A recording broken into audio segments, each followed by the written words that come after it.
Marcus Chen looked at his watch for the third time in 5 minutes. He stood outside the old music school building, his jacket soaked from the rain. The streetlights made small pools of yellow light on the wet sidewalk. He could hear piano music coming from inside the building. Someone was practicing scales. Someone else was playing a song he did not know. He was tired, so very tired. This morning, he had woken up at 4 a.m. to start his first job at the bakery. He mixed dough and carried heavy bags of flour until 8. Then he went to his second job at the construction site. He hammered and carried wood until 3 p.m. Now he was here, waiting for his daughter Emma to finish her piano lesson. After this, he would go to his third job.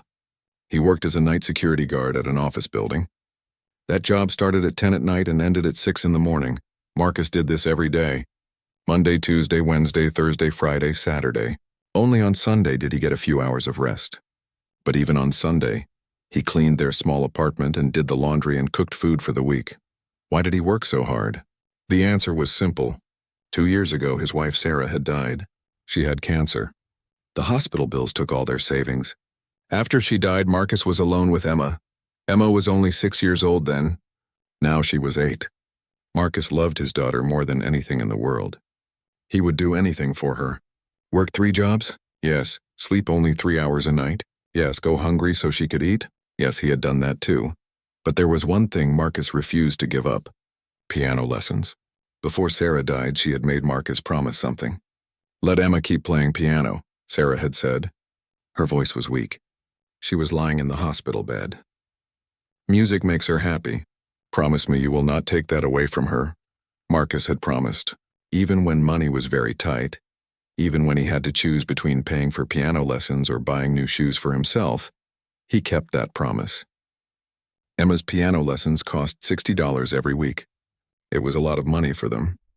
But Marcus always found a way to pay. The rain was getting harder now. Marcus moved closer to the building, trying to stay dry under the small roof over the entrance. He watched the cars go by on the street. Their headlights made bright lines in the rain. People were going home to warm houses. They would eat dinner with their families. They would watch TV and go to bed at a normal time. Marcus felt a small pain in his chest. Not a real pain, just the feeling of wanting something he could not have. A normal life, rest, time with his daughter. But he pushed that feeling away. He was lucky, he told himself. Emma was healthy.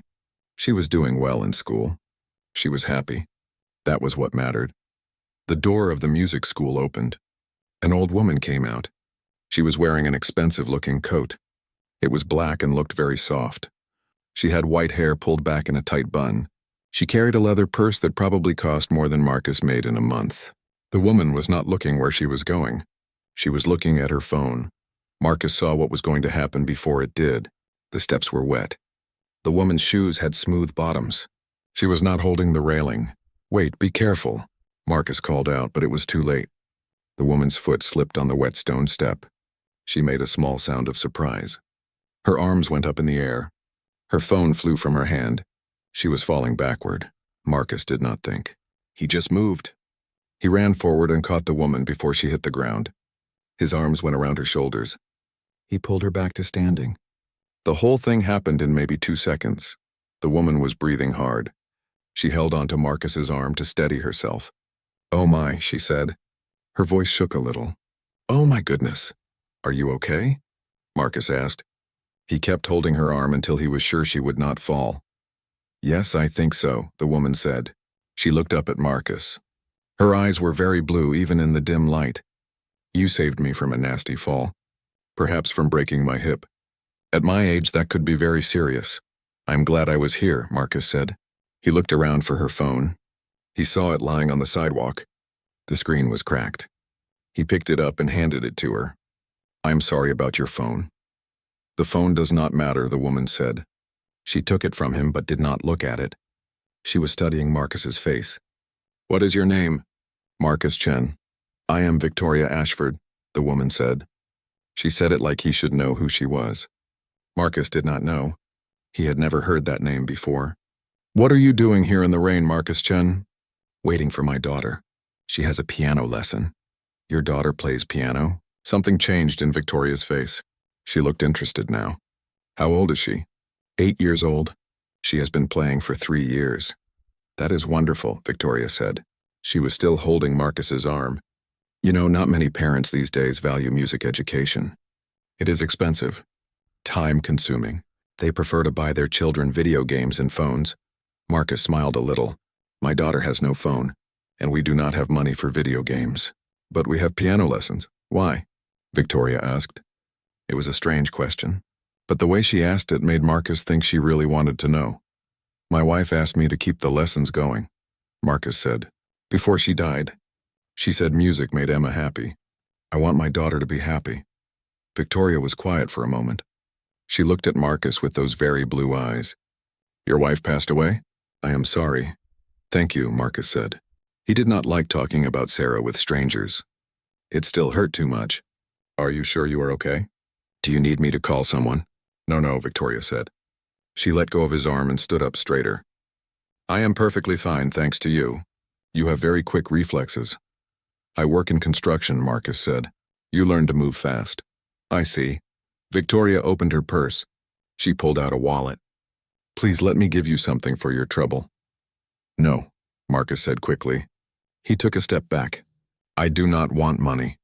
I just helped you. Anyone would do the same, would they? Victoria asked. She put her wallet away but kept looking at Marcus. I am not so sure about that. Most people would have stood there and watched me fall. Then maybe they would have helped me up and taken a video with their phone to post online. Marcus felt uncomfortable. He did not like the way this woman was looking at him, like he was some kind of puzzle she was trying to solve. I should go check on my daughter. Her lesson should be finishing soon. Of course, Victoria said. She reached into her purse again. This time she pulled out a small white card. Here, take this. Marcus took the card. It was heavy paper, very nice quality. It had a name printed on it in gold letters. Victoria Ashford. Below that was a phone number. Nothing else. Why are you giving me this? Marcus asked. I like to know who my friends are, Victoria said. She smiled. It was a strange smile. Not warm, but not cold either. More like she knew something Marcus did not know. You seem like a good man, Marcus Chen. A rare thing these days. I am just a regular person, Marcus said. Perhaps, Victoria said. But you helped me when you did not have to. You refused money when I offered it, and you work 3 jobs to keep your daughter in piano lessons because your late wife asked you to. That is not regular. That is exceptional.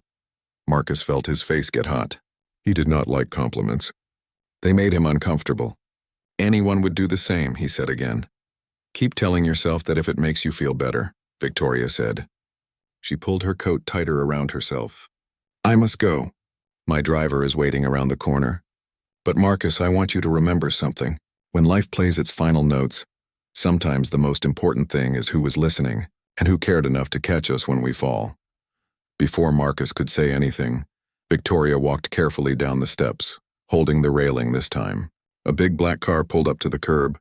A man in a suit got out and opened the back door for her. She got in without looking back. The car drove away. Marcus looked at the card in his hand. Victoria Ashford. He had no idea who she was.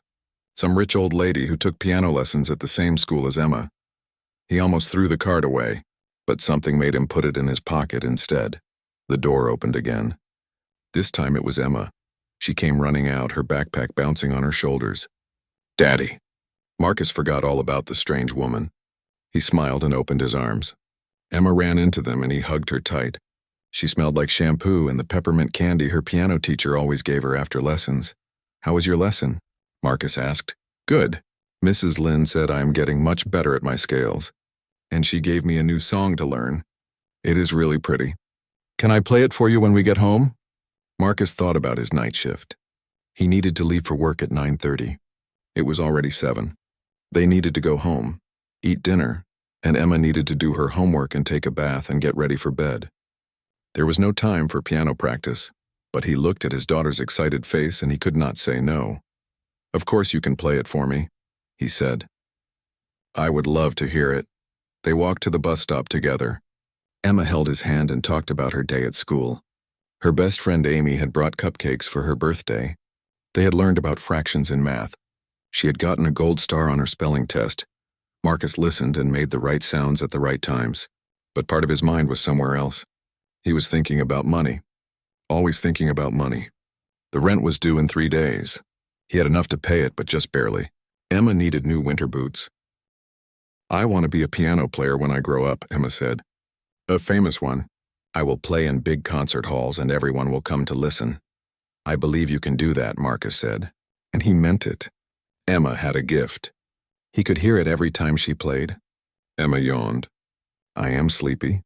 "Then let's get you to bed." He tucked her in and kissed her forehead. "I love you, Emma." "I love you too, Daddy. Will you be here when I wake up?" "I will be here," Marcus promised. He always was. He came home from his night shift at 6 in the morning, just in time to wake Emma up for school. He closed the bedroom door and got ready for work. He changed into his security guard uniform. He made himself a strong cup of coffee. He looked at the time, 9:20. He needed to go. As he was putting on his jacket, he felt something in the pocket. The card, Victoria Ashford's card. He pulled it out and looked at it again. Who was this woman? Why had she given him her number? What did she mean by those strange things she said? Marcus thought about throwing the card away. But again, something stopped him. Maybe it was the way Victoria had looked at him. Like she saw something in him that he did not see in himself. Or maybe it was just curiosity. He put the card on the small table by the door. Then he left for work. 6 months passed. Marcus forgot about Victoria Ashford. Life went on the same way it always did. Work, work, work. Take care of Emma, pay the bills. Try to sleep a few hours when he could. Winter came. The heater in their apartment broke, just like Marcus had worried it would. The landlord said he would fix it, but he never did. Marcus bought a space heater from the thrift store. It helped a little. Emma's boots got worse. Marcus put cardboard inside them to cover the hole. It worked until it rained. Then Emma came home with wet socks. Marcus bought her new boots the next day, even though it meant he had to skip lunch for a week to make up the money. In February, Emma had a piano recital. All of Mrs. Lynn's students performed in a small theater. Emma played Moonlight Sonata. She had learned the whole first movement, just like she said she would. Marcus sat in the audience and cried. He was so proud he thought his heart would burst. Then in March, something happened that changed everything. Marcus came home from his morning job at the bakery. He was covered in flour and so tired he could barely see straight. He checked the mailbox in the lobby of their building like he did every day. Usually there was just junk mail and bills. But today there was a different kind of letter. It was in a thick cream-colored envelope. His name and address were written in beautiful handwriting. In the corner was a return address, a law office in the expensive part of the city. Marcus's heart started beating faster. A letter from a lawyer was never good news. Had he done something wrong? Was someone suing him? Had his landlord finally decided to evict them? He went upstairs to their apartment. Emma was at school. He would have 2 hours before he needed to pick her up. He sat down at the kitchen table and opened the letter. It was 2 pages long. The paper was thick and expensive feeling. Marcus started to read. Dear Mr. Chen, I am writing to inform you that you have been named as a beneficiary in the last will and testament of Victoria Ashford, who passed away on March 3rd of this year. Marcus stopped reading. His hands started to shake. Victoria Ashford. The woman from the music school. The one he had caught when she slipped on the steps. That was 6 months ago. He had not thought about her in months. She was dead? He kept reading. Mrs. Ashford left specific instructions regarding her estate. You are requested to appear at our offices on March 25th at 2 o'clock in the afternoon to hear the reading of the will and learn the details of your inheritance. Please bring identification and the enclosed card as proof of your identity. Marcus looked in the envelope. There was his card, the one Victoria had given him that rainy night. He had left it on the table by the door, and eventually it had gotten buried under other papers and junk mail. He had not seen it in months. Inheritance? Marcus read the letter 3 more times. It did not make sense. Why would Victoria Ashford leave him anything? He had only met her once. He had helped her, yes, but that was just being a decent person. It was not something you left someone money for, unless this was a scam. Marcus had heard about scams like this. Letters that looked official but were really just trying to steal your identity or get you to pay fake fees. But the letter looked real. The law office was real. Marcus looked it up on his phone. It was one of the biggest, fanciest law firms in the city. For the rest of the day, Marcus could not think about anything else. At his construction job, he almost hit his thumb with a hammer because he was so distracted. His boss yelled at him. Marcus apologized and tried to focus, but his mind kept going back to the letter. That evening, after Emma was asleep, Marcus sat on the couch with his laptop. He had an old cheap laptop that barely worked, but it was enough to search the internet. He typed in Victoria Ashford. The search results made his eyes go wide. Page after page of articles. Victoria Ashford was not just some rich old lady. She was one of the richest women in the country, maybe in the world. She had built a pharmaceutical company from nothing. She had patents on important medicines. She owned buildings and land and stocks and all kinds of things Marcus did not understand. And according to the articles, she had just died. At age 78, she had no children, no husband. She had been alone. Marcus found her obituary. It said she had been a very private person. She did not give interviews. She did not go to parties. She spent most of her time alone in her mansion playing piano. Playing piano? Marcus read more articles. He learned that Victoria had been a concert pianist when she was young. Very talented. She could have been famous, but then her parents died and left her a small pharmaceutical company. She had to choose between music and business. She chose business, but she never stopped playing piano, and she never stopped loving music. The obituary said she had left her fortune to charity, a foundation for the arts, but the letter said Marcus was in her will. How could both things be true? Marcus did not sleep that night. He lay on the couch and stared at the ceiling and wondered what was happening. Part of him wanted to ignore the letter, throw it away and forget about it. Nothing good came from getting involved with rich people and lawyers. But another part of him, a part he did not want to admit existed, wondered. What if she had left him money? Real money? Not just a few $100s, but enough to make a difference? Enough to quit one of his jobs? Enough to buy Emma a real piano?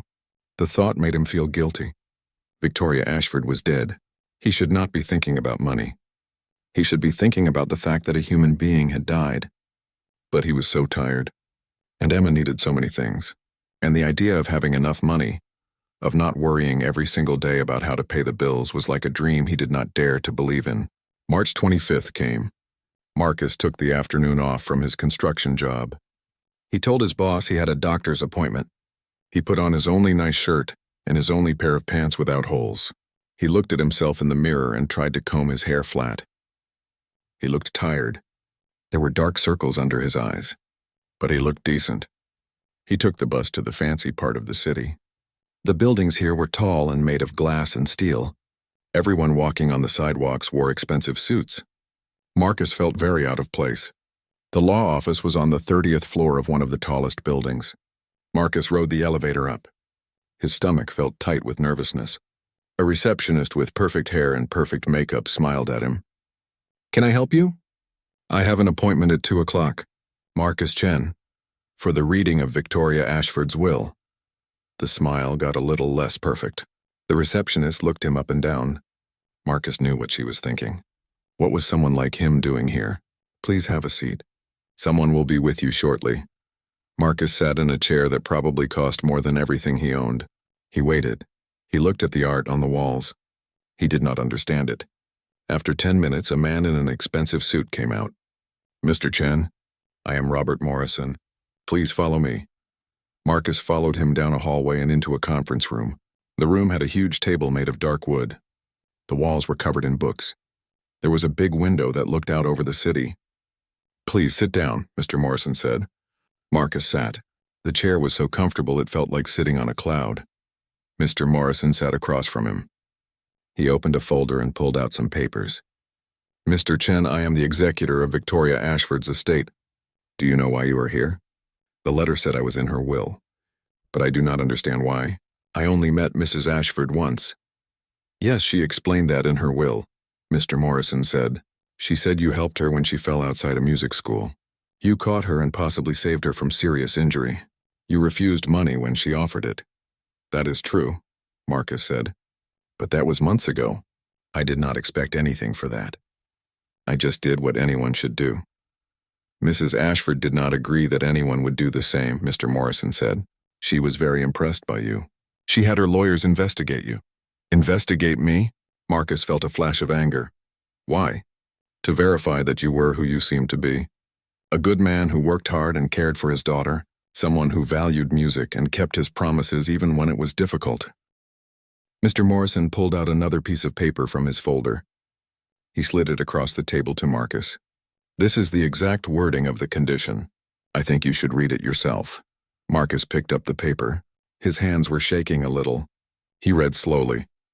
I, Victoria Ashford, leave my entire estate to Marcus Chen on the following condition. Within 90 days of the reading of this will, Marcus Chen must perform Chopin's Ballad No. 1 in G minor. He must perform it from memory with no sheet music. He must perform it in front of a panel of 3 master pianists, to be selected by my estate executor. The performance must be flawless. If Marcus Chen succeeds in this task, he will inherit my entire fortune. If he fails or if he chooses not to attempt the challenge, my fortune will go to the Victoria Ashford Foundation for the Arts. Marcus read it 3 times. Then he looked up at Mr. Morrison. This is a joke, right? I assure you it is not, Mr. Morrison said. But I cannot play piano. I mean, I know a few simple songs. Things I learned from listening to my daughter practice. But this, Marcus looked at the paper again. Chopin? I do not even know who that is. Frédéric Chopin was a Polish composer who lived in the 1800s, Mr. Morrison explained. He is considered one of the greatest composers for piano in history. The Ballad No. 1 in G minor is one of his most famous and most difficult pieces. How difficult? Very difficult. Professional pianists spend years mastering it. It requires advanced technical skill, deep musicality, and tremendous stamina. It is approximately 9 minutes long and contains some of the most challenging passages ever written for piano. Marcus felt like laughing, or crying, he was not sure which. So she wants me to learn in 90 days what takes professionals years to master? That appears to be the challenge, yes. Why? Marcus felt anger rising in his chest. Why would she do this? Is this some kind of game to her? Make the poor man dance for his supper? Mr. Morrison held up his hand. Please let me finish. Mrs. Ashford recorded a video message for you. She wanted you to watch it before making any decisions. May I play it for you? Marcus nodded. He did not trust himself to speak. Mr. Morrison took out a laptop and turned it toward Marcus. He pressed play. Victoria Ashford appeared on the screen. She was sitting at a beautiful grand piano in a room with huge windows. Sunlight was streaming in. She looked different than she had that night in the rain. She looked smaller, older, tired. Hello, Marcus, she said. Her voice was quiet but clear. If you are watching this, then I am dead. I am sorry if this challenge seems cruel. I promise you it is not meant to be. She paused and looked down at the piano keys. Her fingers touched them gently, but she did not play. I have lived a long life, she continued. I have built a successful company. I have made billions of dollars. But I have not been happy. Do you know why? Because I chose money over music. When I was young, I had a choice. I could be a concert pianist or I could run my father's company. I chose the company. I told myself it was the practical choice, the smart choice. And maybe it was. But I have regretted it every day for 50 years. Victoria looked up at the camera. Her blue eyes were sad. I still play piano every day. It is the only time I feel truly alive. But I play alone in this big empty house. No one hears me. No one cares. I have money, Marcus. More money than one person could ever spend. But I have no family. No real friends. No one who cares whether I live or die except for the people who work for me. She stopped talking. For a moment, Marcus thought she might cry, but she did not. When you caught me on those steps, when you refused my money, I saw something in you. Integrity. Kindness without expectation of reward. I wanted to know more about you. So yes, I had you investigated. I am sorry if that feels invasive. But what I learned made me certain of something. You are a good man. The kind of man who keeps his promises even when it costs him everything. Victoria smiled a small, sad smile. But here is what I have learned about money, Marcus. It changes people, always, even good people. Even people who think they are strong enough to resist. Money has a way of corrupting the soul. It makes us forget what really matters. It makes us selfish and suspicious and afraid. She leaned forward, looking directly into the camera. So I have created this challenge, not to mock you. Not to make you dance, as you probably think, but to reveal who you truly are. You have 90 days to learn one of the most difficult piano pieces ever written. During those 90 days, you will have a choice to make. Will you stay the man I met on those steps? The man who values his daughter's happiness over money? The man who keeps his promises even when it is hard? Or will the promise of $280 million change you? Marcus's breath caught in his throat. $280 million. He had not asked how much money was in the estate. Now he knew. The number was so big he could barely comprehend it. If you learn the piece perfectly, you will get the money, Victoria continued. But I hope, Marcus, that whether you succeed or fail, you will learn something more important. I hope you will learn what I learned too late, that money cannot buy the things that truly matter. Love, music, time with the people who are important to us. These things are worth more than all the money in the world. Victoria stood up from the piano bench. She looked tired. The choice is yours. You can walk away right now. No one will blame you. The money will go to the foundation and it will do good work. Or you can accept the challenge. Either way, I want you to know something. That night when you caught me, you gave an old woman a gift. You reminded me that there is still kindness in the world, still people who help others without expecting anything in return. Thank you for that, Marcus. I hope you have a good life, whatever you choose. The video ended. The screen went black. Marcus sat very still. He felt like he had been hit by a truck. $280 million. 90 days. An impossible challenge. I need some time to think, he said quietly. Of course, Mr. Morrison said. He reached into his folder and pulled out a USB drive. This contains the video message as well as recordings of professional pianists performing Chopin's Ballade No. 1. Mrs. Ashford thought you might want to hear what you would be attempting to learn. She also included contact information for several piano teachers who have agreed to make themselves available if you choose to accept the challenge. Marcus took the USB drive. It felt heavy in his hand even though it weighed almost nothing. What if I say no? Marcus asked. Then the money goes to the foundation as stated in the will. You walk away, your life continues as it was. And if I try and fail, the same result. The money goes to the foundation. So the only way I get anything is if I succeed? That is correct, Marcus nodded slowly. He stood up. His legs felt shaky. How do I let you know my decision? You have 1 week to decide whether to accept the challenge. If you accept, the 90-day clock begins the day after you inform us. If we do not hear from you within 1 week, we will assume you are declining and we will distribute the estate to the foundation. Mr. Morrison stood and shook Marcus's hand. For what it is worth, Mr. Chen, I hope you attempt it. Mrs. Ashford believed in you. She would not have created this challenge if she did not think you had a chance. Marcus did not know what to say to that. He just nodded and left. The bus ride home felt like it took forever.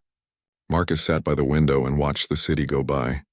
He thought about $280 million. He thought about never having to work 3 jobs again. About buying Emma a real piano. About paying off all his debts. About having enough money for Emma to go to college someday. Maybe even to a music school if that was what she wanted. But then he thought about Victoria's words. Money changes people. It corrupts the soul. Was she right? Would having that much money change him? Turn him into someone he did not want to be? When he got home, Emma was already there.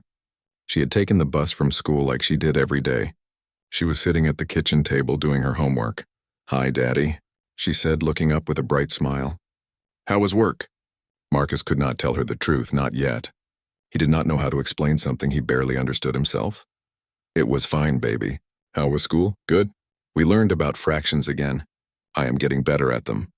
Marcus made dinner. They ate together and Emma talked about her day.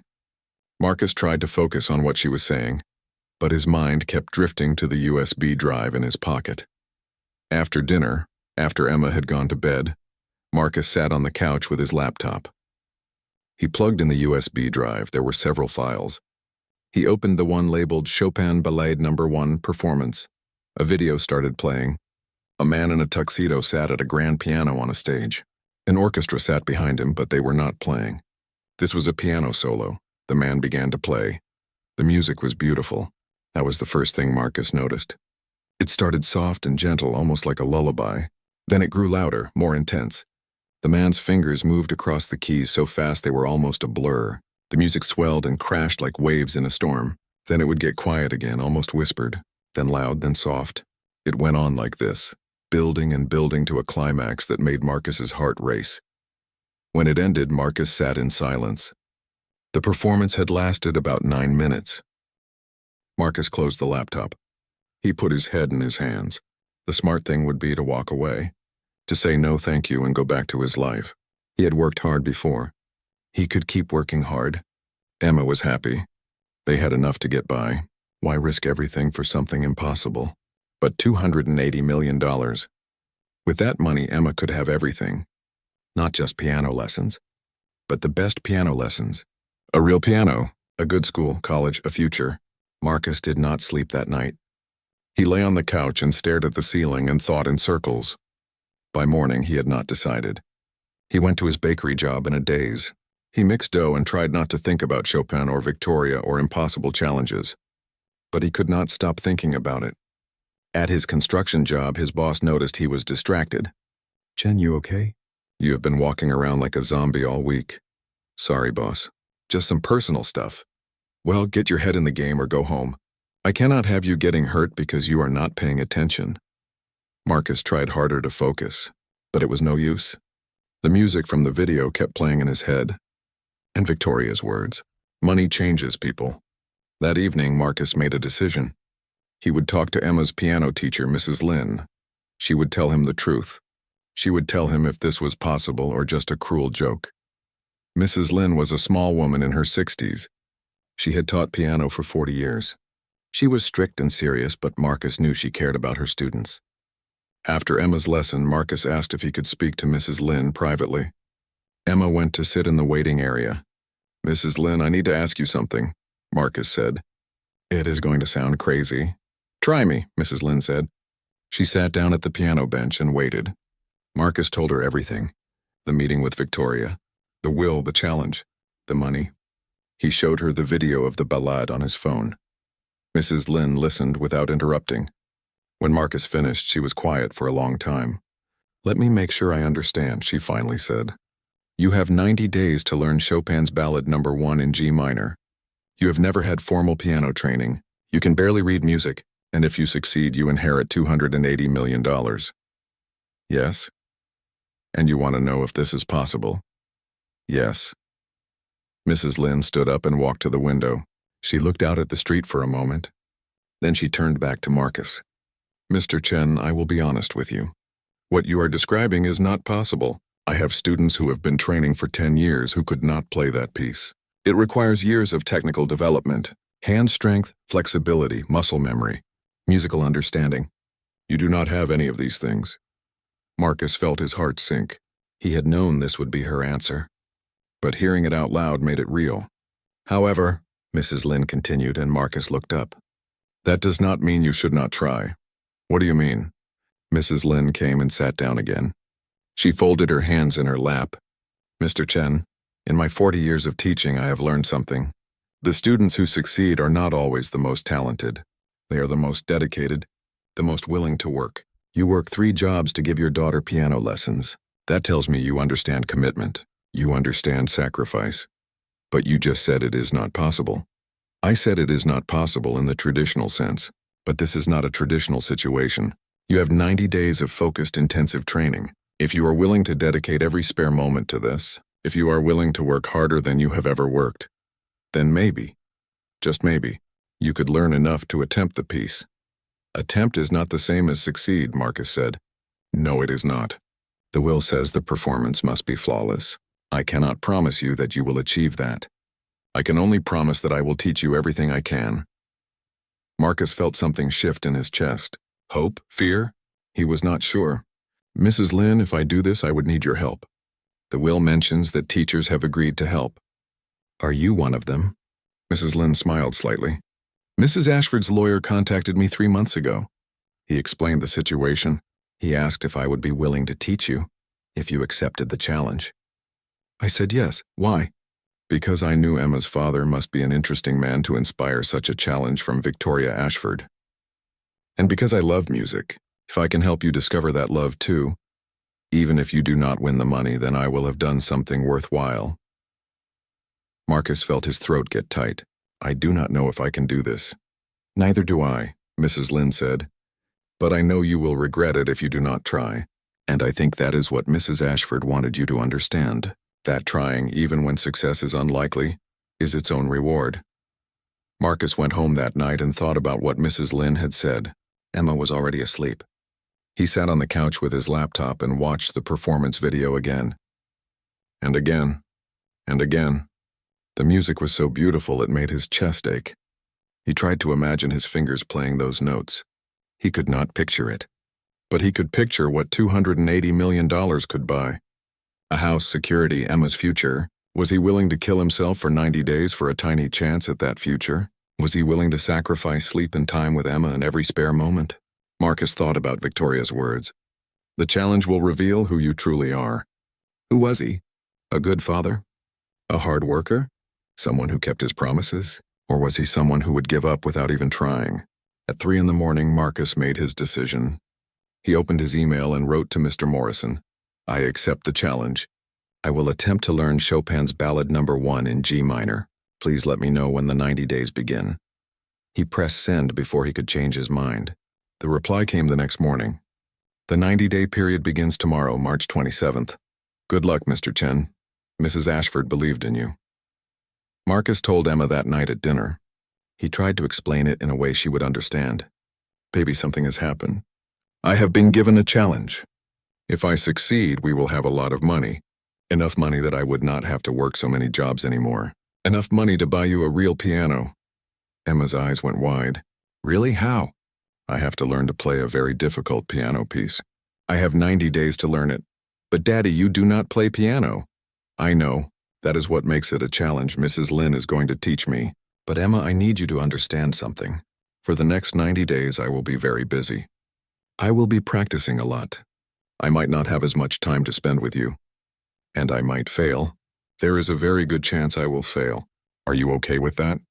Emma thought about it. She was a smart girl. She understood more than Marcus sometimes gave her credit for. Will you still take me to my piano lessons? She asked. Yes. And you will still be here when I wake up? Yes. Then I am okay with it. I want you to try, Daddy.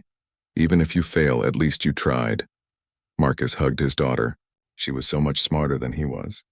The next day, the 90-day challenge began. Marcus met with Mrs. Lynn at 7 a.m, before his bakery shift. She had him sit at the piano. First, we need to assess what you know, she said. Marcus played the few simple songs he had learned from Emma. Twinkle, Twinkle, Little Star. Mary Had a Little Lamb. A few others. Mrs. Lynn listened without expression. When he finished, she nodded. You have a sense of rhythm. That is good. Your hand position is terrible. Your posture is all wrong. You do not read music. You do not understand theory. You have no technical foundation. So we have a lot of work to do, Marcus said. We have an impossible amount of work to do, Mrs. Lynn corrected. But we will do it anyway. Starting now. For the next 2 hours, Mrs. Lynn taught Marcus the basics. How to sit properly, how to curve his fingers, how to read the musical staff. Whole notes, half notes, quarter notes, treble clef, bass clef. It was like learning a new language. Marcus's head was spinning by the time he had to leave for his bakery job. But he felt something he had not felt in a long time. Excitement, fear, the thrill of attempting something new. That night, after his construction job, Marcus practiced on Emma's cheap keyboard. Mrs. Lynn had given him exercises, scales, finger drills, simple pieces to build strength and coordination. His fingers felt clumsy and stupid. They would not do what his brain told them to do. After an hour, his hands were cramping. After 2 hours, his shoulders ached. After 3 hours, he could barely move his fingers. But he kept going. This became his routine. Wake up at 5 a.m, lesson with Mrs. Lynn from 6 to 8, bakery job from 8 to 1, quick lunch, then practice, construction job from 3 to 6, dinner with Emma, more practice, sleep for a few hours, wake up and do it again. Marcus quit his night security job. He could not work 3 jobs and learn piano at the same time.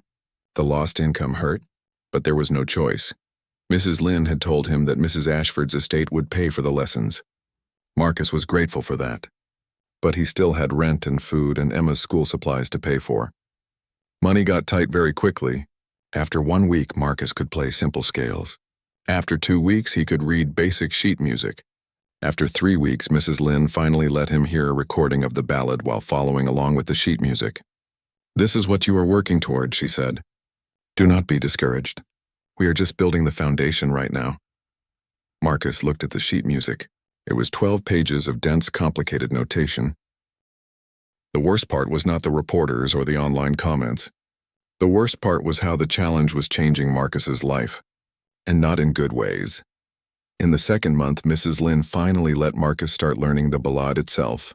Not the whole thing. Just the first page. Just the first few measures. Even that was brutally hard. The piece started with a simple, beautiful melody. But simple did not mean easy. The timing was tricky. The left hand and right hand had to do completely different things at the same time. Marcus's brain felt like it was splitting in half trying to coordinate them. Again, Mrs. Lin would say. Again, no, your third finger is flat. Curve it. Again, too slow. Again, too fast now. Again. Marcus practiced the same 4 measures for 3 days straight. 3 days to learn 15 seconds of music. At that rate, it would take him years to learn the whole piece, not months. I am not making progress fast enough, Marcus told Mrs. Lin on a particularly frustrating morning. You are making exactly the progress I expected, Mrs. Lin replied. She did not sound concerned. Learning piano is not linear, Mr. Chen. You build slowly, slowly, slowly. Then suddenly something clicks. You will see. But Marcus was running out of time. He had 60 days left, then 50, then 45, and he could barely play 2 minutes of the 9-minute piece. He started practicing more. 4 hours a day became 6, then 8. His hands hurt all the time now. His fingers were developing calluses. His back ached from sitting at the piano. He was not sleeping enough. He was not eating properly. He was losing weight, Emma noticed. Daddy, you look tired, she said one morning at breakfast. I am okay, baby, Marcus lied. Are you sure? You have circles under your eyes, and your hands are shaking. Marcus looked down at his hands. She was right. They were trembling slightly. Too much coffee and too little sleep. I just need to practice more, Marcus said. I am running out of time. Maybe you should rest, Emma suggested. Mrs. Lin says rest is important for learning. I will rest after the performance, Marcus said. But that was a lie, too. There was no time for rest. Every minute he was not practicing felt like a minute wasted. Every hour of sleep felt like an hour he could have spent getting better. Marcus had to quit his construction job, too. He simply could not do it and practice enough. That left only the bakery job, which did not pay enough to cover their bills. The rent check bounced. Marcus's landlord called him angry. Marcus explained the situation and promised to pay as soon as he could. The landlord agreed to wait 2 weeks. But no longer. Marcus sold his laptop. He sold his phone and bought a cheap flip phone that could only make calls. He sold his winter coat and wore 2 sweatshirts instead. Every penny went to rent and food and keeping Emma in school. The stress was incredible. Marcus felt it pressing down on him like a physical weight. He had given up everything for this challenge. His jobs, his free time, his health. And for what? A tiny chance at money he probably would not win, but he could not stop now. He had come too far, invested too much. He had to keep going. By the 3rd month, Marcus could play about half of the ballade. It was not perfect. There were still mistakes, places where his fingers stumbled, places where he forgot what came next and had to look at the music. But it was progress. Mrs. Lin's teaching became more intense. She stopped being patient. Every mistake earned a sharp comment. Every hesitation earned a criticism. You are thinking too much, she would snap. The music should be in your fingers, not your head. Again. The tempo is wrong. You are rushing because you are nervous. Again. That phrase has no emotion. You are playing notes, not music. Again. Marcus wanted to scream at her. He was doing his best. Could she not see that? Could she not see how hard he was trying? But he knew she was right. He was playing notes, not music. There was a difference. Professional pianists did not just press the right keys. They put feeling into it. They made the piano sing and cry and shout. Marcus's playing was mechanical, stiff, lifeless.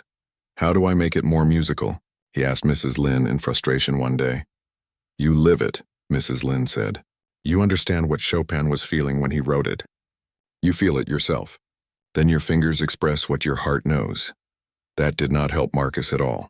How was he supposed to feel what a Polish composer from 200 years ago was feeling?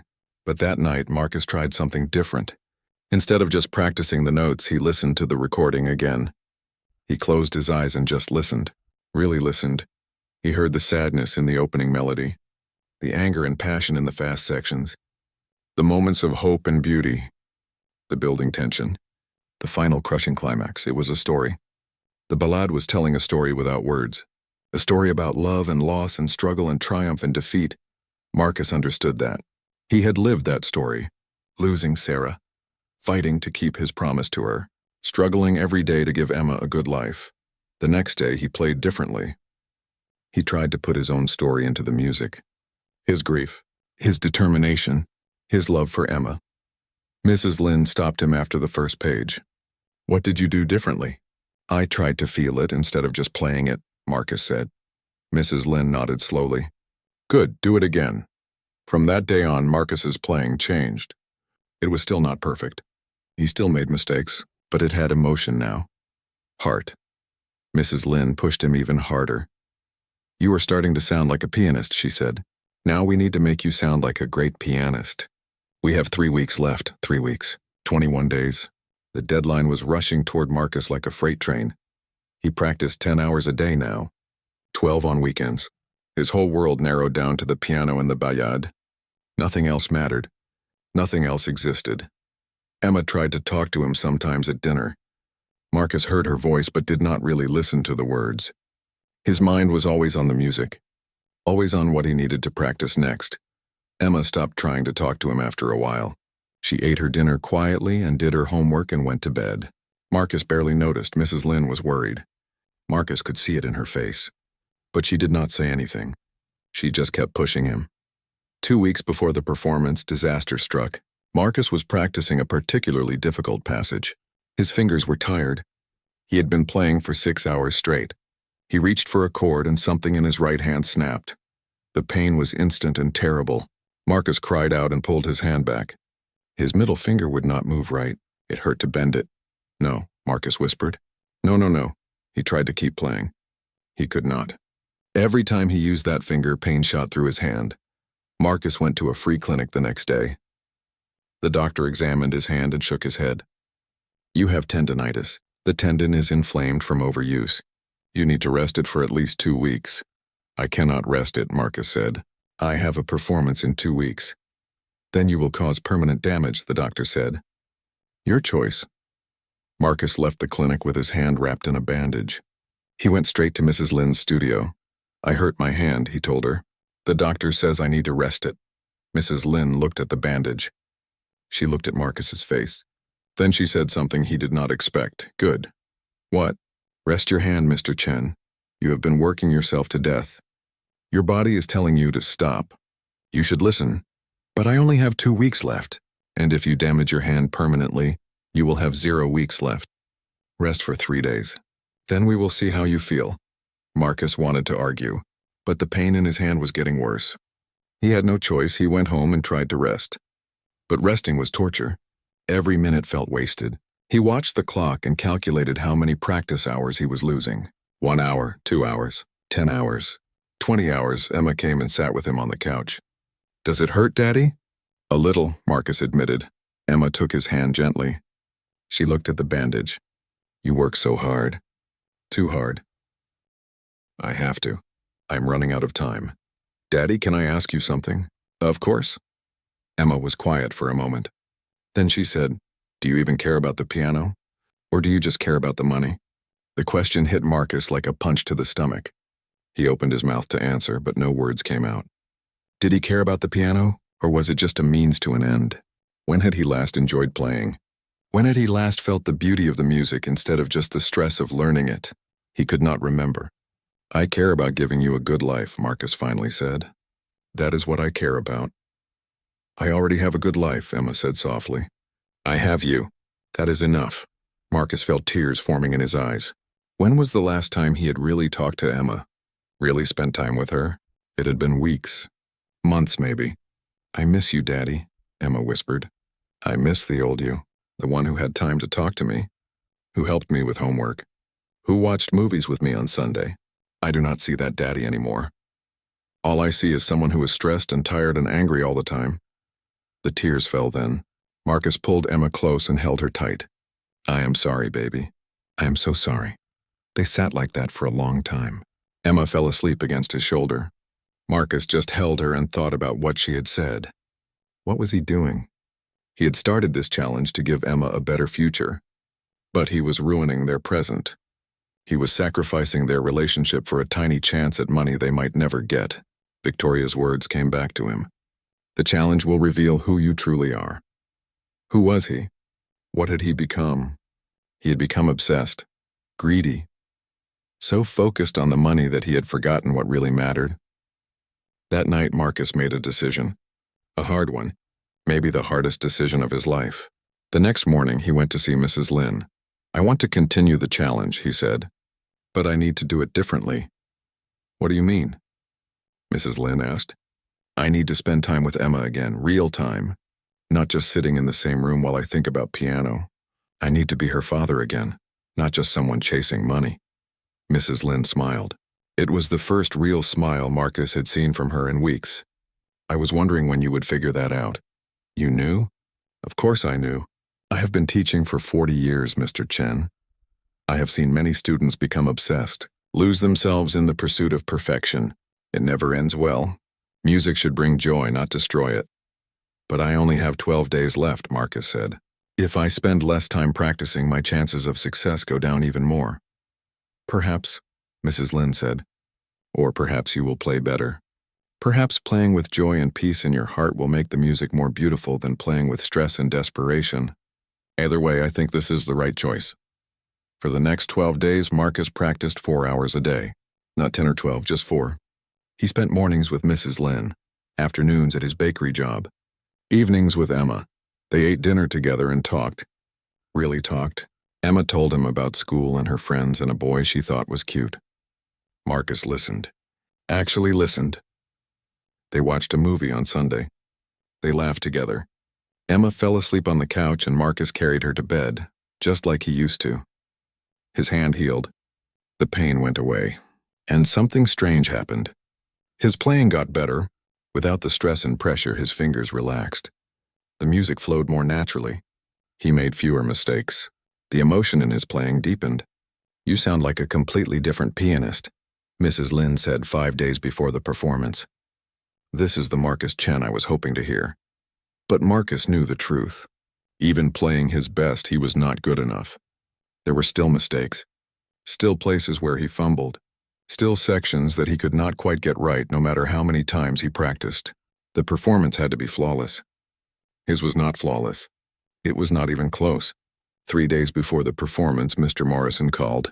"Mr. Chen, I wanted to confirm that you are still planning to attempt the challenge. The panel of judges has been assembled. The performance is scheduled for 10 o'clock on Saturday morning at the Riverside Concert Hall. Do you have any questions?" "Who are the judges?" Marcus asked. 3 master pianists as specified in the will. Dmitry Volkov, Maria Chen, and James Park. All are internationally recognized concert pianists. All have performed the ballad themselves many times. Marcus's stomach dropped. These were not just teachers or local musicians. These were famous pianists, people who had dedicated their entire lives to mastering the instrument. They would know immediately how inadequate his playing was. "I understand," Marcus said quietly. "I will be there." He hung up the phone and sat down. His hands were shaking again, but not from exhaustion this time. From fear. What was he doing? He was going to humiliate himself in front of 3 master pianists. In front of the media that would definitely be there. In front of everyone who had been following the story and waiting to see him fail. Emma came into the room. "Was that the lawyer?" "Yes, the performance is Saturday at 10. Are you scared?" Terrified, Marcus admitted. Emma sat down next to him. "It is okay to be scared. Mrs. Lynn says being scared means you care. But Daddy, I want you to know something. Even if you do not win, even if you make mistakes, I am proud of you. You learned so much in 90 days. That is amazing. Most people would not even try." Marcus hugged his daughter. "When did you get so wise?" "I learned from you," Emma said. The night before the performance, Marcus could not sleep. He lay on the couch and thought about the next day. About the judges. About the impossible standard he had to meet. About $280 million slipping through his fingers. But he also thought about Emma's words. Most people would not even try. She was right. He had tried. He had worked harder than he had ever worked at anything. He had learned a 9-minute piano concerto in 90 days. That was not nothing. That was incredible, even if it was not perfect. Victoria had said the challenge would reveal who he truly was. Maybe it had. Maybe he was someone who tried even when success was unlikely, someone who worked hard but remembered what truly mattered, someone who chose his daughter over money, even when money could solve all his problems. If that was who he was, then maybe that was enough. Maybe that was what Victoria had wanted him to discover. Marcus got up from the couch. He went to the cheap keyboard and played through the ballade one more time. Not to practice, not to fix mistakes, just to play, to feel the music, to enjoy it. It was beautiful. Even with his mistakes, even with his imperfect technique, it was beautiful. Because he was putting his heart into it, his story, his love. When he finished, he felt calm, ready, not ready to win, but ready to try, ready to show the judges and the world what he had accomplished, ready to be proud of himself regardless of the outcome. Tomorrow would come. He would sit at that piano. He would play, and whatever happened after that, he would face it with his head held high, because he had already won something more valuable than money. He had won himself back. He had rediscovered what mattered, and he had a daughter who loved him and was proud of him. That was worth more than $280 million. It was worth everything. Saturday morning arrived. Marcus woke up early before the sun came up. He had maybe slept 3 hours total, not because he was practicing. Just because his mind would not stop spinning, he made breakfast for Emma. Pancakes, her favorite. They ate together in comfortable silence. Emma could tell he was nervous. She reached across the table and squeezed his hand. "You are going to do great, Daddy," she said. "I do not know about great," Marcus said with a small smile, "but I will do my best." Mrs. Lynn had arranged for a car to pick them up at 9. Marcus wore the same clothes he had worn to the lawyer's office 3 months ago. His only nice shirt. His only pants without holes. He looked at himself in the mirror. He looked tired, thin. But there was something else in his eyes. Something that had not been there before. Determination. Purpose. The car arrived exactly at 9. It was a nice car. Much nicer than Marcus had ever ridden in. Emma's eyes went wide. Wow, it is so fancy. They drove across the city to the Riverside Concert Hall. Marcus had never been there before. It was a beautiful building, all glass and modern architecture. People in expensive clothes were walking in the front entrance. "There are so many people," Emma whispered. Marcus's stomach clenched. He had known the performance would be public. But seeing all those people made it real. They were here to watch him, some hoping he would succeed, most expecting him to fail. There were news cameras outside, reporters with microphones. When they saw Marcus get out of the car, they rushed forward. "Mr. Chen, how are you feeling? Are you confident you can perform the piece flawlessly? What will you do with the money if you win? Is it true you had to quit 2 of your jobs to practice?" Marcus did not answer. He held Emma's hand tight and walked past them into the building. A security guard held the reporters back. Inside, Mr. Morrison was waiting. "Good morning, Mr. Chen, Emma. Right this way, please." He led them down a hallway to a small private room. "You can wait here until it is time. The performance will begin at 10 o'clock sharp. Mrs. Lynn is already in the hall. Is there anything you need?" "Just a few minutes alone," Marcus said, "of course. I will come get you at 5 minutes before 10. When Mr. Morrison left, Marcus sat down on a couch. His hands were shaking. His heart was pounding. He felt like he might throw up. Emma sat next to him. "Are you okay?" "I am nervous," Marcus admitted. "It is okay to be nervous. Just remember you have practiced so hard. You know the piece. You can do this." Marcus looked at his daughter, 8 years old and wiser than he would ever be. "Emma, I want you to know something. I probably am not going to win this challenge. The judges are looking for perfection and I am not perfect. But I want you to know that doing this challenge has taught me something important." "What?" "That you are more important than any amount of money. These last few weeks, when I started spending time with you again instead of just practicing all the time, those were the best weeks. Even though my chances of winning went down, I was happier, because I was with you." Emma's eyes filled with tears. "I was happier too, Daddy." They sat together, not talking, just being close. Marcus tried to calm his racing heart. He tried to remember Mrs. Lynn's advice. Play with your heart, not just your fingers. Tell your story through the music. At 5 minutes before 10, Mr. Morrison knocked on the door. "It is time, Mr. Chen." Marcus stood up. He took a deep breath. Emma hugged him tight. "Good luck, Daddy, I love you." "I love you too, baby." Mr. Morrison led Marcus down another hallway. They came to a door that led backstage. The hall is full. About 500 people. The 3 judges are seated in the front row. When you are ready, walk out onto the stage. The piano is already there. You may take a moment to adjust the bench if you need to. When you are ready to begin, simply begin. There is no announcement or introduction. Marcus nodded. His mouth was too dry to speak. "Good luck, Mr. Chen," Mr. Morrison said. Then he opened the door. Marcus walked through. He was in the wings of the stage now. He could hear the murmur of voices from the audience. So many people, all waiting to see if he would succeed or fail. He peeked around the curtain and looked at the stage. There was a beautiful grand piano in the center, lit by spotlights. It was much nicer than any piano Marcus had ever played. It looked expensive. Professional. In the front row he could see 3 people who must be the judges. An older man with white hair, a middle-aged Asian woman, a younger black man. All 3 were dressed formally.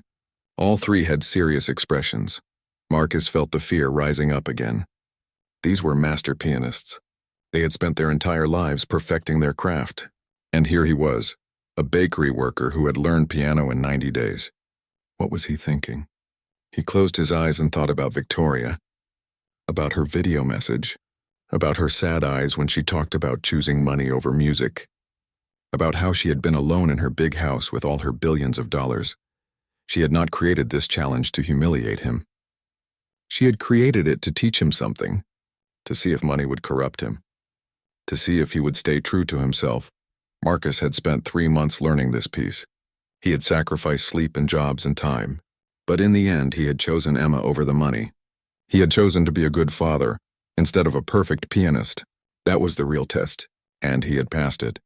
Whatever happened in the next 10 minutes, he could be proud of that. Marcus took a deep breath. He walked out onto the stage. The audience went silent. 500 pairs of eyes watched him. Camera flashes went off. Marcus tried not to look at the crowd. He focused on the piano. He walked across the stage and sat down on the bench. He adjusted it slightly, moving it closer to the piano. His hands were trembling. He placed them on his lap and took another deep breath. This was it. 90 days of work came down to the next 9 minutes. 9 minutes that would determine if he won $280 million or lost everything. No, not everything. He still had Emma, he still had himself. That was not nothing. Marcus raised his hands and placed them on the keys. The piano was cool and smooth under his fingers. He could feel the weight of the keys perfectly balanced. This was a professional instrument, the best he had ever played. He closed his eyes for just a moment. He thought about Sarah, about the promise he had made to her, about how much she had loved music, about how she would have loved to see Emma playing piano. He thought about Emma, sitting somewhere in the audience believing in him.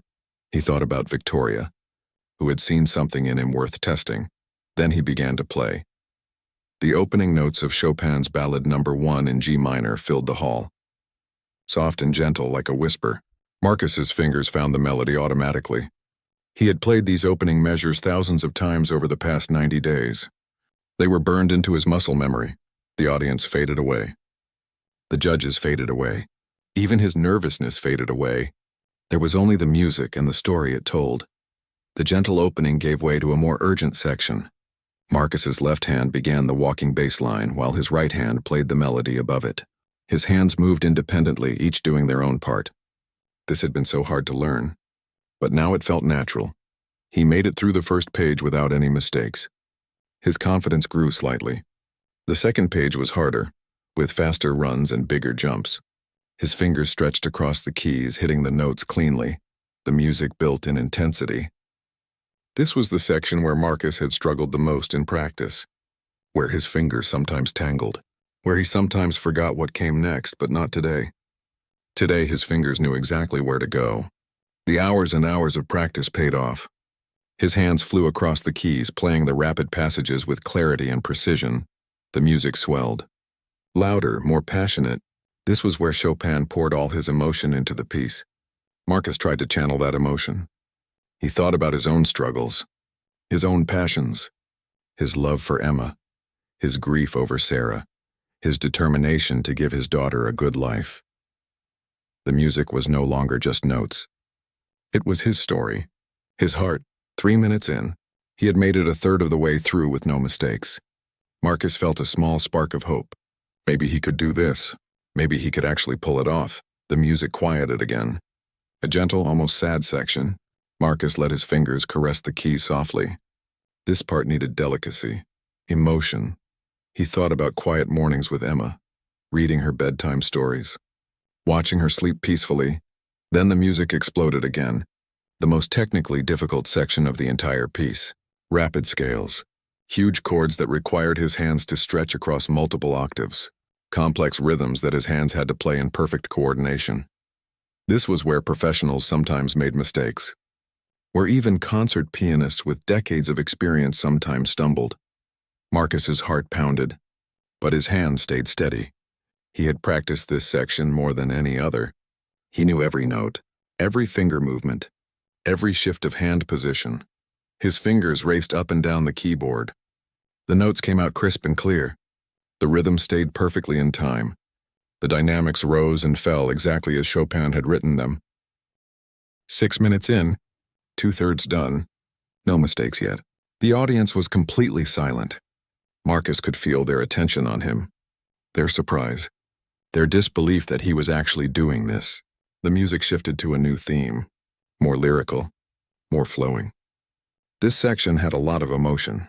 It required the pianist to make the piano sing, to bring out the melody while keeping the accompaniment soft and supportive. Marcus focused on the melody. He played it with tenderness, with love. This was the part that had made him cry the first time he heard it. The beauty of it, the sadness and hope mixed together. His foot worked the pedal, sustaining the notes, creating a wash of sound. Not too much, not too little. Just enough to make the harmonies blend together beautifully. 7 minutes. Only 2 minutes left. Marcus could barely believe it. He was so close to performing the entire piece without a major mistake. But these last 2 minutes were brutal. The climax of the piece, the moment where everything built to a crushing, powerful conclusion. It required stamina, strength, perfect technique. The music got faster, louder, more intense. Marcus's arms pumped as he struck the keys with force. The piano rang out, filling the hall with sound. His shoulders ached. His fingers were starting to hurt. But he could not stop now. Massive chords, thundering bass notes, rapid runs that climbed up the entire keyboard. Marcus played it all. His 90 days of practice had built the strength and endurance he needed. His hands did not tire. His fingers did not falter. The music reached its peak. The loudest, most intense moment of the entire piece. Marcus struck the keys with all his strength. The sound was enormous, overwhelming, beautiful. Then suddenly it was over. The final chord rang out. The last note faded into silence. Marcus sat frozen at the piano, his hands still on the keys, his heart pounding so hard it felt like it might burst out of his chest. He had done it. He had played the entire piece. 9 minutes without stopping, without any major mistakes that he could remember. But was it flawless? Had it been perfect enough to meet the condition of the will? Marcus did not know. He could not judge his own performance. He had been so focused on playing that he had not been able to analyze whether every single note was exactly right. The audience was still silent. Marcus finally lowered his hands. He turned to look at them. Then the applause started. Not polite applause, not scattered clapping, but a thunderous ovation. The entire audience stood up. They clapped and cheered. Some people were crying. Marcus stood up from the piano bench. He looked out at the sea of standing people. He found Emma in the 3rd row. She was jumping up and down, clapping her hands over her head, a huge smile on her face. Mrs. Lynn was standing next to Emma. She was clapping too, with tears running down her face. Marcus felt his own tears starting, not because he thought he had won the money, but because he had done something he never thought possible. He had learned a masterwork of classical piano in 90 days. He had performed it in front of 500 people. And whatever the judges decided, he had given it everything he had. The applause continued for a long time. Finally, Marcus bowed slightly and walked off the stage. His legs felt shaky. His hands were trembling again. The adrenaline was wearing off and exhaustion was setting in. Mr. Morrison met him backstage. That was extraordinary, Mr. Chen. Truly extraordinary. The judges will need some time to deliberate and review their notes. Please wait in the private room. We will call you when they are ready to deliver their verdict. Marcus went back to the small room. Emma and Mrs. Lin were already there, having been escorted backstage by security. Emma ran to Marcus and threw her arms around him. Daddy, you were amazing. I have never heard you play like that. It was so beautiful. Marcus hugged her tight. Thank you, baby. Mrs. Lin approached more slowly. She put her hand on Marcus's shoulder. Mr. Chen, I have taught piano for 40 years.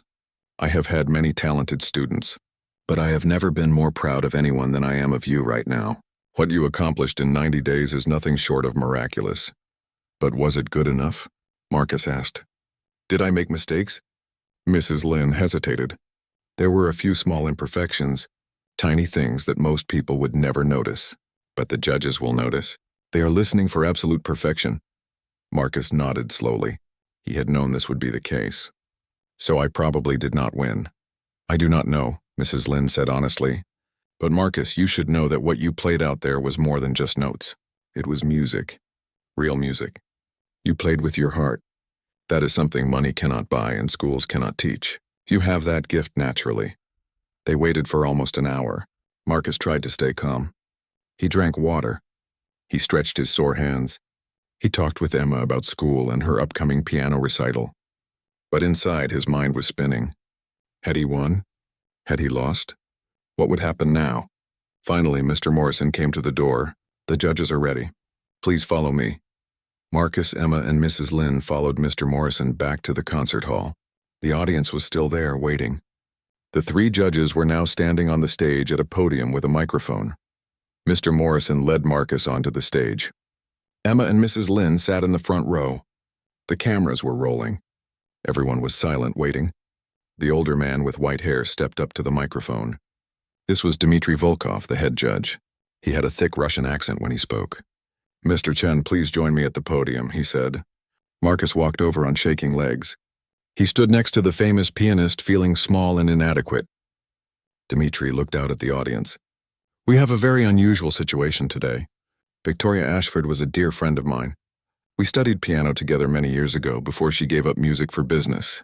When her lawyer contacted me about this challenge, I thought it was impossible. No one can learn Chopin's Ballad No. 1 in 90 days, especially not someone with no formal training. He paused and looked at Marcus. But Mr. Chen has proven me wrong. What we witnessed today was remarkable. In 90 days, this man learned one of the most difficult pieces in the piano repertoire. He performed it with passion and heart. He showed tremendous dedication and courage. Marcus felt his hope rising. Was Dmitry saying he had won? However, Dmitry continued, and Marcus's heart sank. The condition of Mrs. Ashford's will is very specific. The performance must be flawless, perfect in every way. Mr. Chen, your performance was extraordinary, but it was not perfect. The audience made sounds of disappointment. Marcus felt the room spinning slightly. He had lost. After everything, he had lost. There were 3 small technical errors, Dmitry said. In measure 47, you played a B flat instead of a B natural. In measure 93, the rhythm in your left hand was slightly behind the right, and in measure 206, one note in the final cascade was unclear. Marcus could barely hear the words over the ringing in his ears. 3 mistakes. 3 tiny mistakes that had cost him $280 million. These are very small errors, Dmitry continued. Errors that 99% of audiences would never notice. But they are errors nonetheless, and the will requires perfection. Dmitry reached into his jacket pocket and pulled out an envelope. However, before we made our final decision, Mrs. Ashford instructed me to open this letter. She gave it to me 3 months ago and told me to read it aloud after your performance, regardless of the outcome. He opened the envelope and unfolded a piece of paper. He began to read.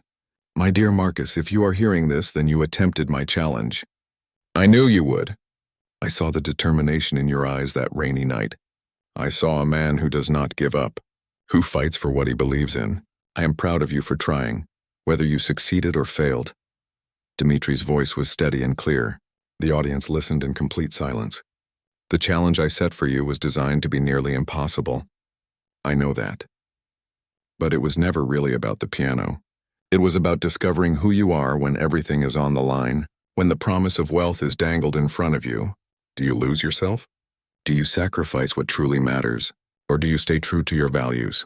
Marcus felt tears forming in his eyes. He understood now. He finally understood what Victoria had been trying to teach him. Dmitri continued reading. I had investigators watch you during these 90 days, Marcus. I know you quit your jobs. I know you struggled financially. I know you practiced until your hands bled. But I also know what happened in the final weeks. You made a choice. You chose to spend time with your daughter instead of practicing every waking moment. You chose relationship over perfection. You chose love over money. That is the choice I failed to make in my own life. And it is the choice that proves you are worthy. The audience was murmuring now. People were confused. What did this mean? Dmitri looked at Marcus. His stern face softened into a small smile. Mrs. Ashford continues. If Marcus performs the piece perfectly, then he has extraordinary talent, but he may have lost himself in pursuit of my money. He may have sacrificed too much. But if he fails, if there are small mistakes, but he plays with heart and maintains his integrity, then he is the man I hoped he was. The man who deserves to be rewarded. Marcus could not breathe. Was she saying what he thought she was saying? Mr. Chen, Dmitri said, putting down the letter and looking directly at Marcus. Dmitri paused. The entire concert hall held its breath. Marcus stood frozen, unable to process what he was hearing. Mr. Marcus Chen, Dmitri said formally, his voice ringing through the hall. It is my honor to inform you that you have passed Victoria Ashford's true test. The entire estate, valued at $280 million, is yours. The audience erupted. People jumped to their feet. The applause was deafening. Camera flashes went off like fireworks. Reporters in the back shouted questions that no one could hear over the noise. Marcus just stood there. His mind had gone completely blank. $280 million? The inheritance was his. After everything, after all the struggle and pain and doubt, he had won. But he had not won by being perfect. He had won by being himself. Emma came running up onto the stage. She threw herself into Marcus's arms, crying and laughing at the same time. Daddy, you did it. You won. Marcus held his daughter tight. He was crying too, but they were not tears of relief about the money. They were tears of gratitude. Gratitude that he had learned what Victoria wanted him to learn before it was too late. Mrs. Lin came onto the stage next. She embraced Marcus, something she had never done before. I am so proud of you, she whispered.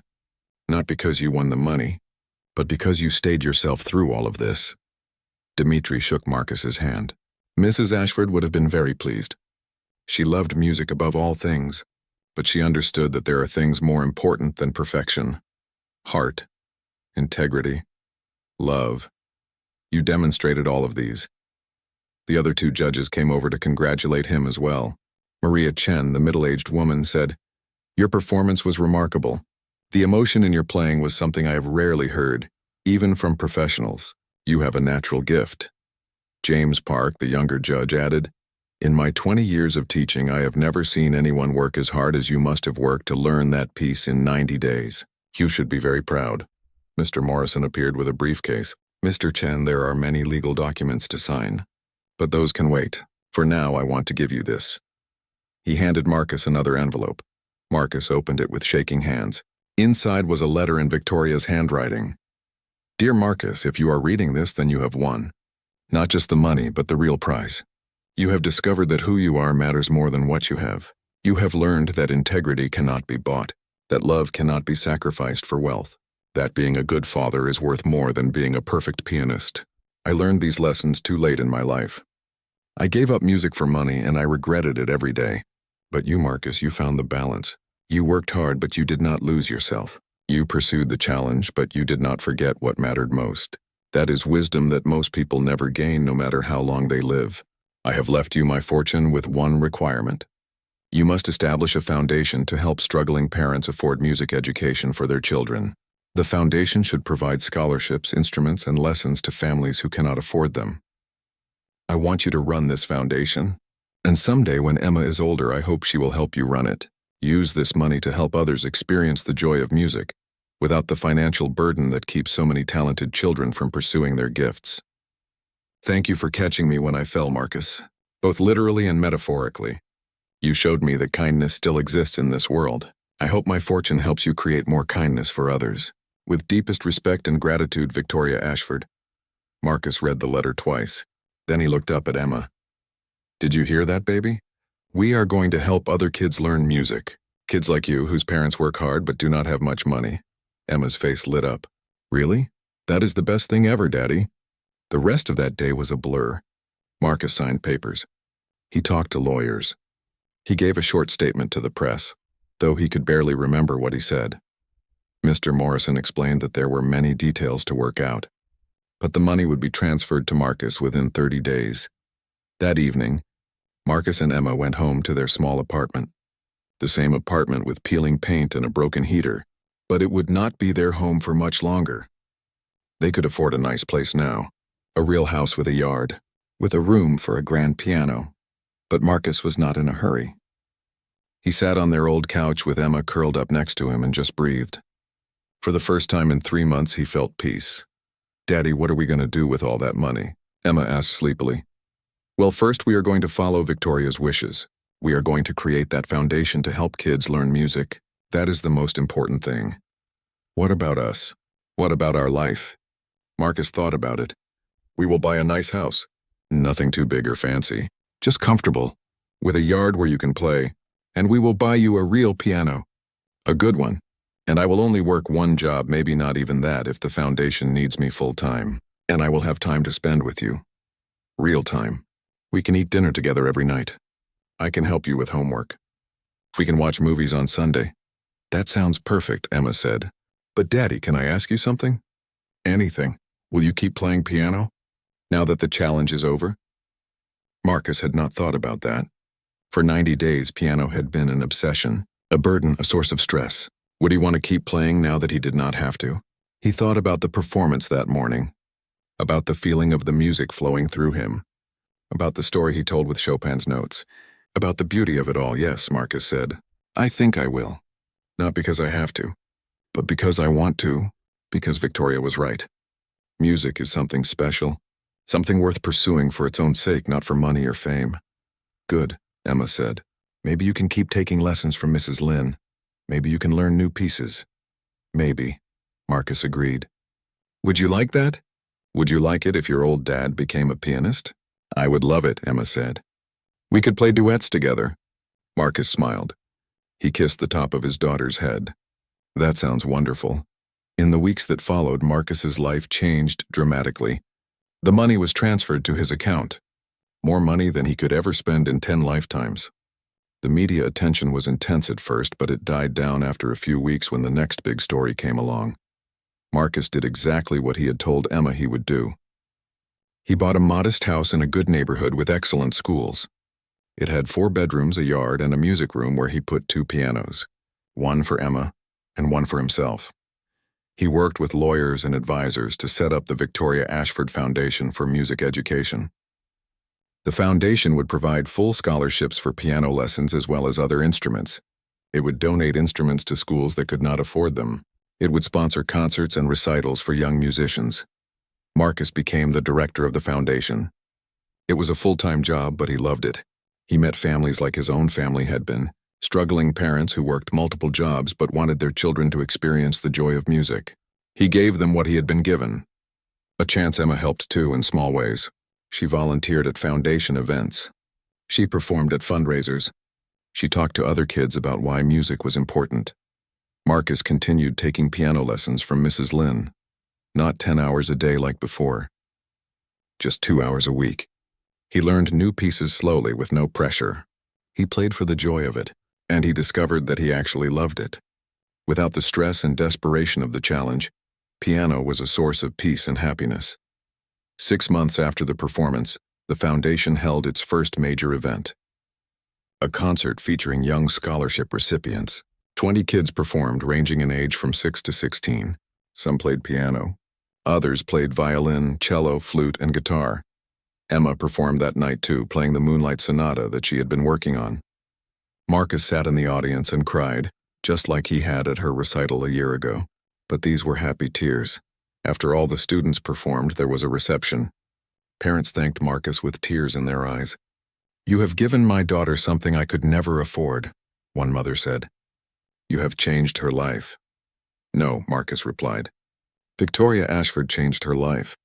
I am just making sure her gift reaches the people who need it most."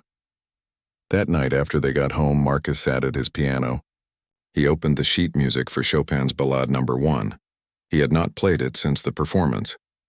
Part of him had been afraid it would bring back all the stress and anxiety, but now he wanted to play it again. Not for judges, not for money, just for himself. He began to play. The familiar notes filled the music room, but it sounded different now. Better in some ways, because there was no pressure, no fear, just the music. Emma came into the room and sat on the couch listening. When Marcus finished, she clapped. "That was beautiful, Daddy, even more beautiful than at the performance." "You think so?" "Yes, it sounded happier. Like you were enjoying it instead of worrying about it." Marcus smiled. His 8-year-old daughter understood something profound. Music played with joy was always better than music played with fear. "You know what?" Marcus said. "I think I finally understand what Victoria was trying to tell me." "What?" "She said she gave up music for money and regretted it her whole life. I think what she meant was not that she should have been a poor musician instead of a rich businesswoman. She meant that she should have found a way to have both, to pursue success without losing the things that made her happy, to work hard without sacrificing everything else." "And did you find that balance?" Emma asked. Marcus looked around the room, at the piano, at his daughter, at the comfortable house they lived in, at the foundation he ran that helped hundreds of families. "I think I did," he said.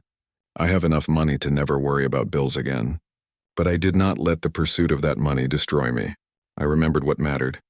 I chose you over perfection, and because of that choice I got both. I got the money and I got to keep myself." "Victoria would be happy," Emma said. "I think she would be," Marcus agreed. Over the following years, the foundation grew. It helped thousands of children pursue music education. Some of those children grew up to become professional musicians. Others just enjoyed music as a hobby. But all of them had their lives enriched by the gift that Victoria had made possible. Marcus never took the foundation's success for granted. He knew it was built on Victoria's generosity and on the lessons she had tried to teach him. Every scholarship awarded, every instrument donated, every child who discovered the joy of music was a testament to her wisdom. He also never forgot the 90 days that had changed his life. Not the struggle or the stress, but the lesson that who you are matters more than what you have, that integrity is worth more than money, that love cannot be sacrificed for success. Emma grew up helping with the foundation. By the time she was 16, she was performing at major concert halls, not because her father had money, but because she had genuine talent that she had developed through years of dedicated practice. She was everything Victoria might have been if Victoria had chosen differently.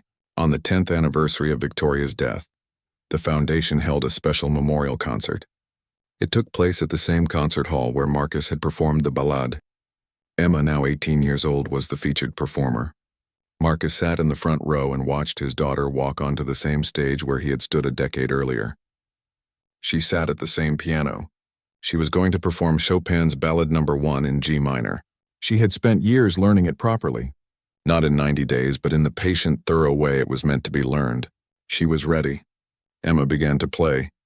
The familiar notes filled the hall, bringing Marcus right back to that terrifying, wonderful day 10 years ago. But Emma's performance was different from his. It was technically perfect, with no errors. Her fingers moved with the precision and grace of a true master. She had become what Marcus never could be, a real pianist. But there was something else in her playing too. Heart, emotion, the same quality that Marcus had brought to his performance. She was not just playing notes. She was telling a story. When she finished, the audience gave her a standing ovation. Marcus stood too, clapping until his hands hurt, tears streaming down his face. After the concert, Marcus and Emma stood together in the lobby. People came up to congratulate Emma on her performance and to thank Marcus for the foundation's work. An elderly woman approached them. She was tiny and frail, with white hair and kind eyes. "Mr. Chen, I wanted to introduce myself. I am Helen Ashford, Victoria's cousin. I was at your performance 10 years ago." "It is nice to meet you," Marcus said, shaking her hand gently. "I want you to know something," Helen continued. "Victoria and I were close when we were young. I watched her give up music for business. I watched her build her empire, and I watched her become more and more lonely and unhappy, even as she became richer and richer. In her last years, she talked about you often. Even before she met you, she said she was looking for someone who could learn the lessons she had learned too late. I am grateful she chose me, Marcus said. She chose well, Helen said with a smile. The foundation you have built, the lives you have changed, the way you have raised your daughter. Victoria would be so proud. You took her money and used it to create exactly what she hoped for. Joy, music, opportunity. You gave others what she gave you, a chance. Helen reached into her purse and pulled out a small photograph. I thought you might like to have this. It is Victoria when she was about Emma's age. She is sitting at a piano. Marcus took the photograph. Young Victoria looked so much like Emma it was startling. The same serious expression, the same focused intensity, the same love for music visible in her eyes. Thank you, Marcus said quietly. I will treasure this. That night after they got home, Marcus sat in the music room. He put the photograph of young Victoria on top of the piano. Then he opened the sheet music for the ballade one more time. He played it through alone in the quiet house. No judges, no audience, no pressure. Just him and the music and the memory of a woman who had changed his life with one simple test. When he finished, Marcus sat in silence for a moment. Then he spoke to the photograph, to Victoria, wherever she was. Thank you, he said. Thank you for seeing something in me I did not see in myself. Thank you for teaching me what really matters. Thank you for giving me a chance. I hope I have honored your memory. I hope I have used your gift well. I hope you are at peace now, knowing that your money is creating the joy you never quite found for yourself. The photograph, of course, did not answer, but Marcus felt a sense of connection anyway. A sense that Victoria knew, that somewhere she was smiling. Marcus turned off the light in the music room and went upstairs. Emma was already asleep. He looked in on her like he did every night and felt a wave of gratitude wash over him. This was what Victoria's challenge had given him. Not just money, but perspective, wisdom, the understanding that success means nothing if you lose yourself in pursuing it. That wealth is worthless if it costs you the people you love. That perfection is not as important as integrity. Marcus Chen had won $280 million by failing to play Chopin perfectly, but more importantly, he had won something much more valuable. He had won the chance to be both successful and happy, to have financial security without sacrificing his soul, to give his daughter everything she needed while still being the father she deserved. That was Victoria Ashford's real gift, not the money, but the lesson, and Marcus would spend the rest of his life honoring that lesson by passing it on to others, through the foundation, through his daughter, through every child who got the chance to experience the joy of music. Because a lonely billionaire had looked at a kind stranger and seen hope, the challenge was over, but its impact would last forever. And somewhere, Marcus liked to think, Victoria Ashford was finally playing her piano with a smile on her face, knowing that her final notes had created a symphony of kindness that would echo through generations.